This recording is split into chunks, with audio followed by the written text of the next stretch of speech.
Okay, thank you very much, Philip Herzog and Michael. Thank you very much. Thank you all for being here. Welcome you all. We are going to start with this great seminar, with this great day, where we will have to start with a panel where we will be working with different professions, diverse professions that make up this great universe. We will be encouraging girls and women so that they understand that within this discipline, they can grow and work extensively. After the break, we will have a panel on STEAM, where we will be discussing different issues and finding solutions to see how within such diverse disciplines as science, technology, arts, and mathematics, women have also gained ground, and we will continue working so that more people, regardless of how they perceive themselves, can continue researching. And finally, we will be presenting our toolkit, which is the result of huge collaborative work that we have conducted over the past few months. And we will continue to strengthen it based on this great network of communities and countries which uh, contribute on a daily basis for collaborative knowledge, thus motivating a space that's going to continue gaining ground as a result of these great initiatives. Now, I will turn it over to my colleague, who's the project coordinator. Thank you, Juli. Let me add that we have also an exhibit of 8 international video games exclusively developed by women, which represent the variety of proposals that can be created, that we can create when we are given the room for that or the space for that, and when we also open our roads towards it. Without further ado, because the protagonists are our speakers, let me turn it over to Micaela Mantegna, who's the able gamer, the law gamer, who has just come from Spain, Vancouver. She has just been selected between 20 people around the world. Well, her resume is so extensive. Thank you.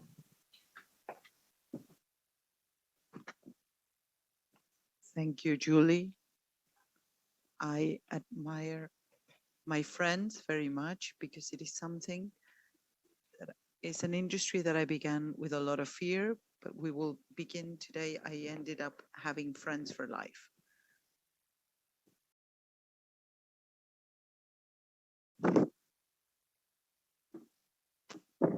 I'm going to speak about the imposter syndrome, and I am terrified because my clicker is not working.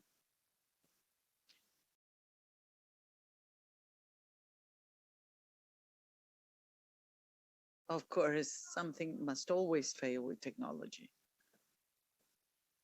Great. Now it has no battery. How should we do it? Okay. Otherwise, I can do it with the mouse. Okay. We will fix everything and we will improvise.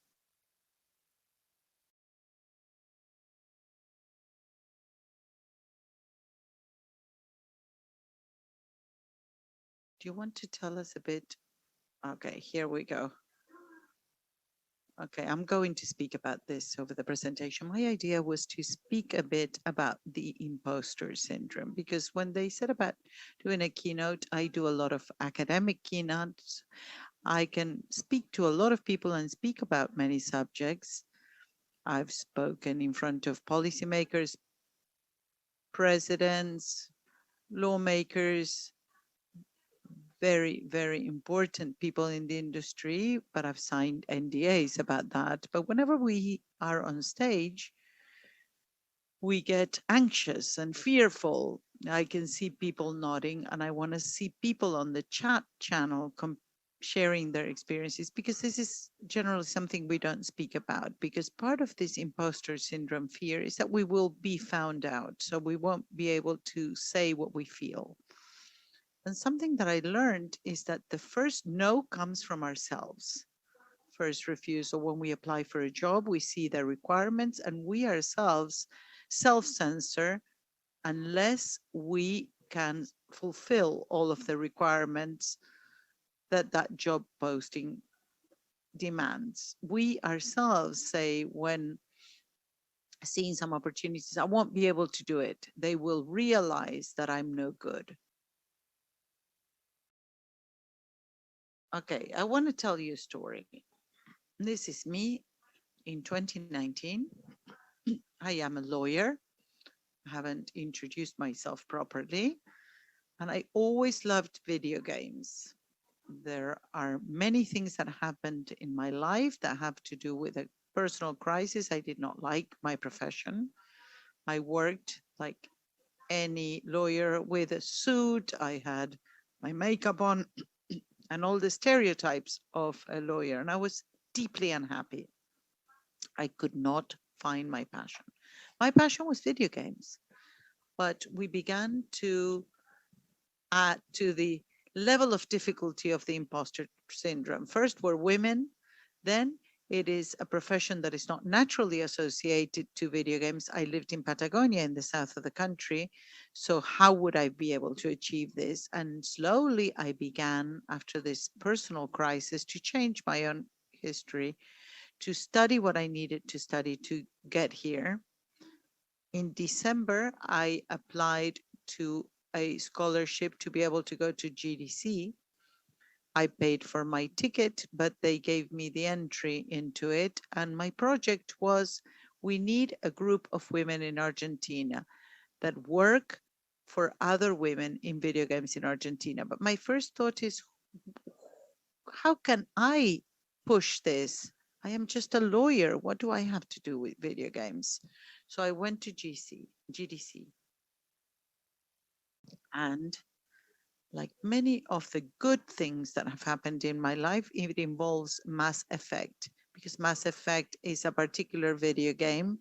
People who know it are laughing at this. It is a video game that was always present and that many times helped me to think about things. When I decided, for example, to begin about AI ethics issues, it was through a character on that video game that was wondering whether a robot could have a soul. So Mass Effect is always part of my story and an important part of my life.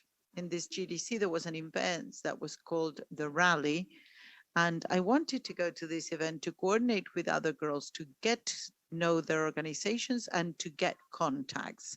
So I was lost in the streets of San Francisco without knowing. I was literally lost, because geographically I would walk and it would be lost in that sense, and also metaphysically, because I didn't know, what am I doing here? I don't belong here. They'll find out. They'll ask me for the gamer ID. What did you play? What didn't you play? How much of a gamer really are you? Why are you here? So this was stronger and stronger. And as I was walking around, a person behind me, I had my GPS on my hand. As the good Latin American, I did not have a chip for my cell phone, so I had to depend on other people's Wi-Fi. I walked, everybody's laughing here because it happens. I was wandering throughout San Francisco and somebody said, what a nice backpack you've got. They recognized the Mass Effect backpack. When I turned around, I'll tell you the end of the story later on, but this person, we spoke, I took a selfie with them. And they said, where are you going? I said, I'm going to this event. And they said, come with us. We're going there. And that gesture gave me back a life in gaming terms. And I thought, okay, I can go. I trust them and I can go into this place. At that place, I met a lot of people. I brought new friends. I saw people from here that I only met in events every now and again. This is a very special place to me because this is where the conferences were here and women were all over sitting, and we would see each other once every so often. And generally, we would meet in the loo, in the toilets. And so I brought some friends, some ideas, some contacts, but I always go back to this. This is not for me. I don't dare. I'm sure they're looking for somebody else. I won't be able to do it. And the hammering on my head, they will find out who I am. I'm standing here thinking the same. How can I give a keynote? And there are no achievements that can cover this lack. Before hearing about the imposter syndrome, my first contact with this was Harry Potter. Let us not speak about J.K. Rowling, but let us speak about the books. They were my companions for many years. And when I read the fifth book, at some point they tell Harry Potter, you defeated Voldemort. And Harry Potter is like, no, no, no, I was just lucky. I don't know what happened. I was at the right time in the right place and I knew the spell. And I thought, this is what I feel. Everybody keeps saying to me, you studied, you did this. And I always feel it was coincidence. That was the first click that I had in my head about the fact that there was something behind it. And many years later, I heard about the imposter syndrome, which is quite crazy, but I was quite old. I'd spent about 20 something years in my life without knowing what it was. And I would have saved a lot of time knowing this and knowing that a lot of other women felt that way, that I was not the only one. And that by hiding it, all I did was to deepen that situation and make it stronger. What is it, this syndrome? It is the fact that you always feel that you have less capability than you think. You feel that you have a personal incompetence, and it is like a torturing cycle because the dark side of this is the anxiety. We are like a hamster rolling around with a permanent state of anxiety and more self-demanding. It doesn't matter how much you did yesterday, how well you did it. I'm sure the next time it'll be worse, and I'm sure next time something will fail. So we live in a perpetual um, need for preparing ourselves more. And of course, we have a fundamental inequality. Who discovered this? Two women. In 1978, two psychologists wrote this paper where they speak about high achieving women, these women who are extraordinary, and they noticed a pattern in feeling an imposter. Later research showed that this is not something that just happens to women. It is common for human beings, but is higher the percentage of women who feel this way. And we have already an inequality that is basic. They talked about this. Women tend to attribute their own success to luck or effort, but never to their own capabilities, whereas men, they believe they deserve it. This is me and I deserve it. And this is something that we live with and we suffer through it. And the second no, of course, is the systemic inequality because we are always at a disadvantage. I was in a meeting the other day and it was a couple of women in a big round table. And one of the things I noticed is that everybody was actually with their back to the wall.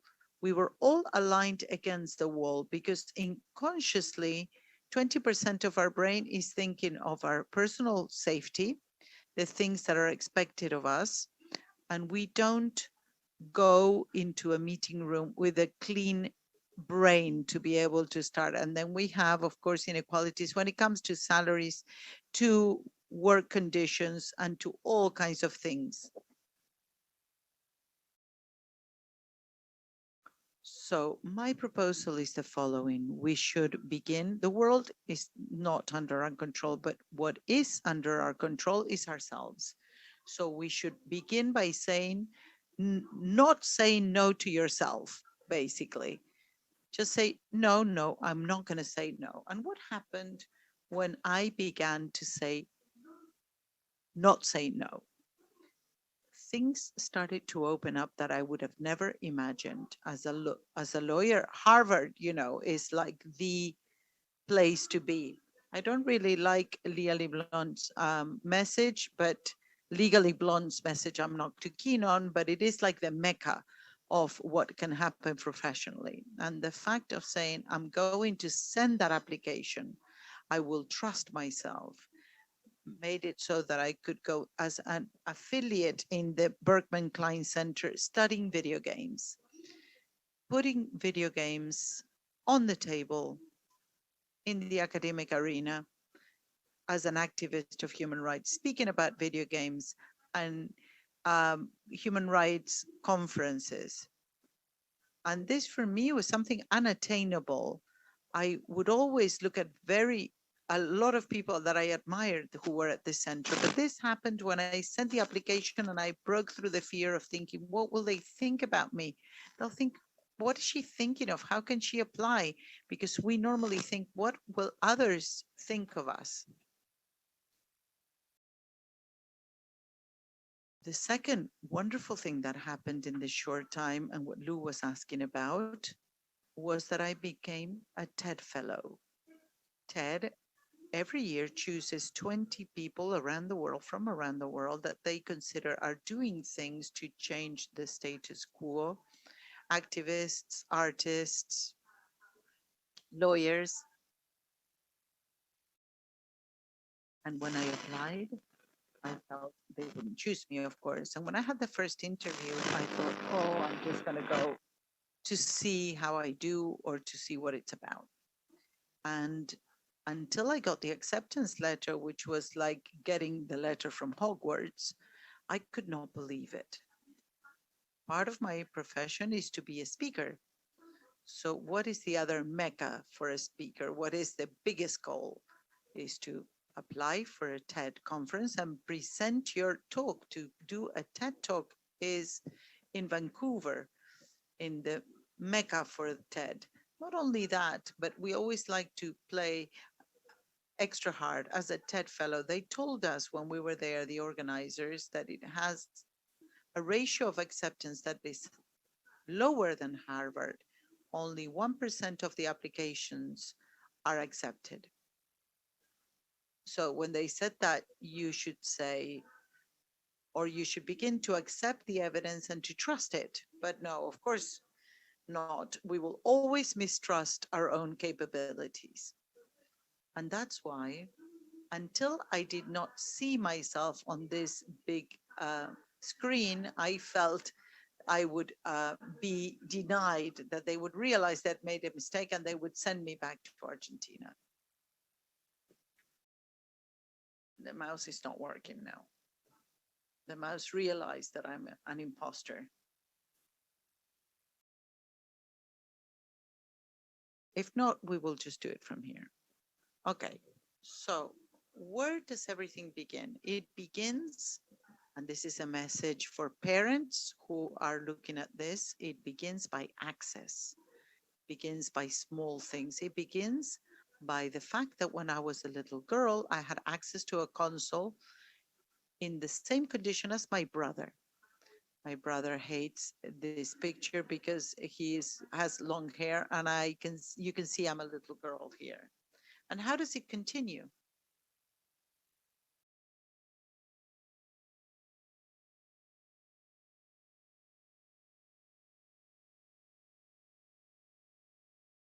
It continues, or how does it end? We never know how it ends.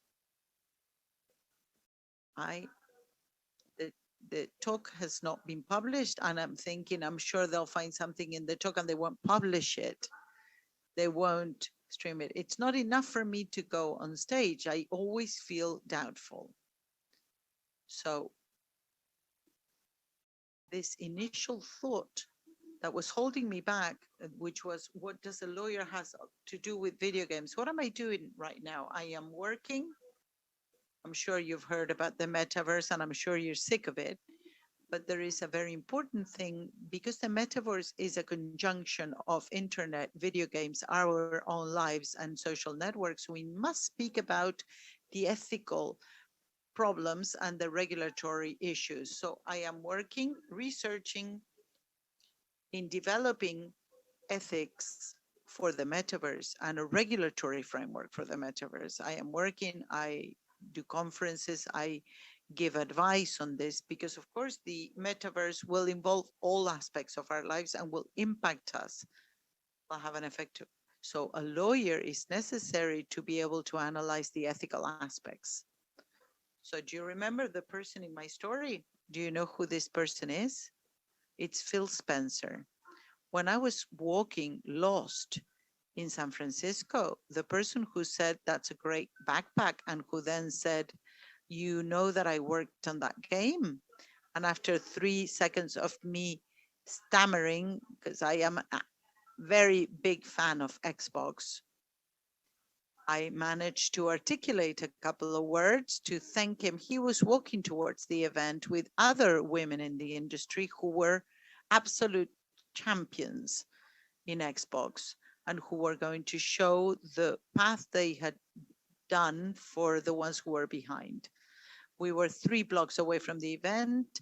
I took a picture and my intent was, okay, thank you. And that's when he said, why? We're going the same place. So that phrase was not only geographical, it was they were trying to change the industry and to include all of us women. So for me, that act of generosity, it was something he didn't have to do, but it meant that I had a push to do a lot of things. That's why I was saying this stage and this place are very important to me because many years ago, in 2019, we presented women's in game in Argentina with at EVA 2019 with Lou, who was in the panel. And from there, we managed to have very important things. The importance of having a community that can defend you, that makes you feel that you're not alone, and a community that going from seeing video game conferences only with very few women speakers. In 3 years after its founding, we had a conference where 98% of speakers were women or gender diversity people. And I want to have a big round of applause for Bali Colombo. She was the alma mater of this. So my challenge today for those who are here and for whoever is watching and for whoever's going to watch this is do not leave today without thinking whether you want to work in this industry, what do you want to work as?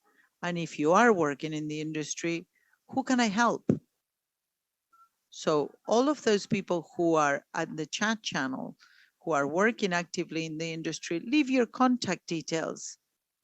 Please put something there to inspire other girls who want to get in and girls who are looking at this. Break with the imposter syndrome that I know it's very hard to break. The first step is breaking that wall, talking to somebody and begin to move forward. Go to the places where there are meetings and break that imposter syndrome. Falde Kotoiken is here. I am a fan of Tolkien. He said, the road never knows where it's going to go, but you must always give the first step. I want to close with this. It is the choices that show what we truly are, our choices far more than our abilities. So be kind, be patient. Whoever is working here, let us be the mentors that we wished we had had. Thank you.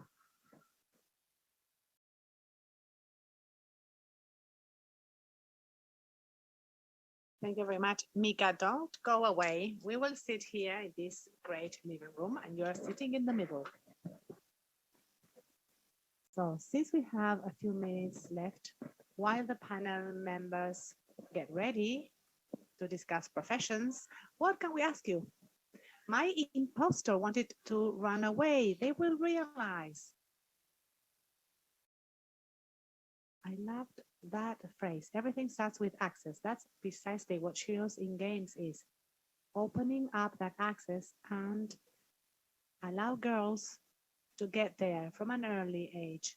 If they don't have a family who understands and who makes that space for them, they will be set aside, watching things from a distance. We have discussed this with Latin American girls, and this is true all the time.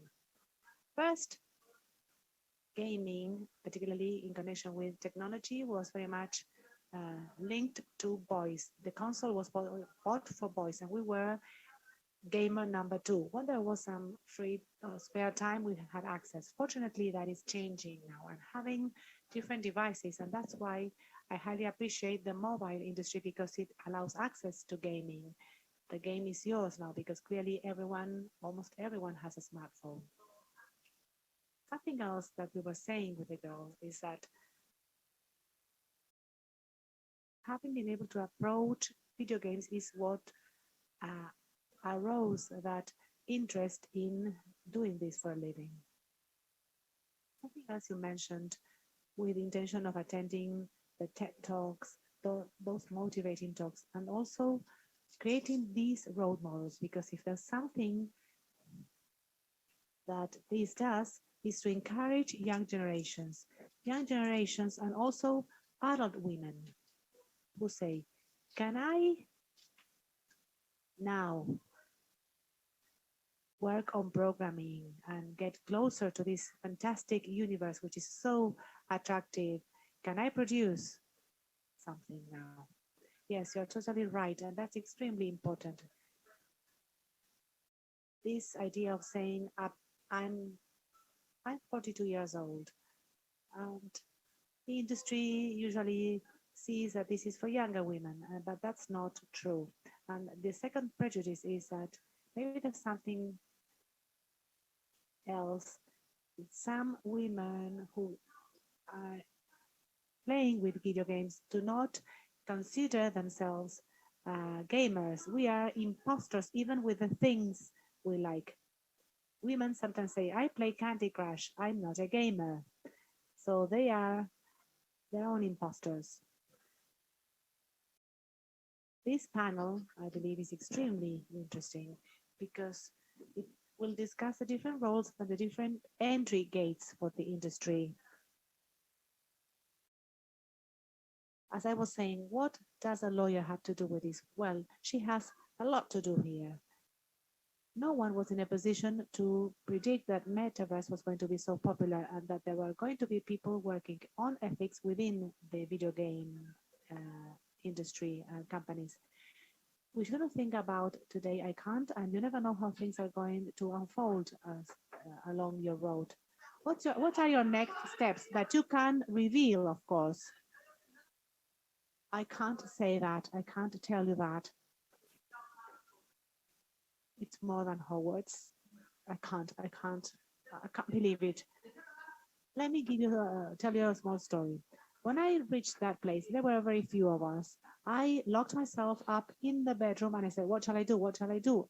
As I was looking at myself in the mirror because the names, uh, I couldn't believe I was going to be sitting next to those names. I wish that that's what's coming next, but well, there's the launching of the book. Where shall we look you up? On the social media. You can find me on Instagram. You can follow Women in Games Argentina.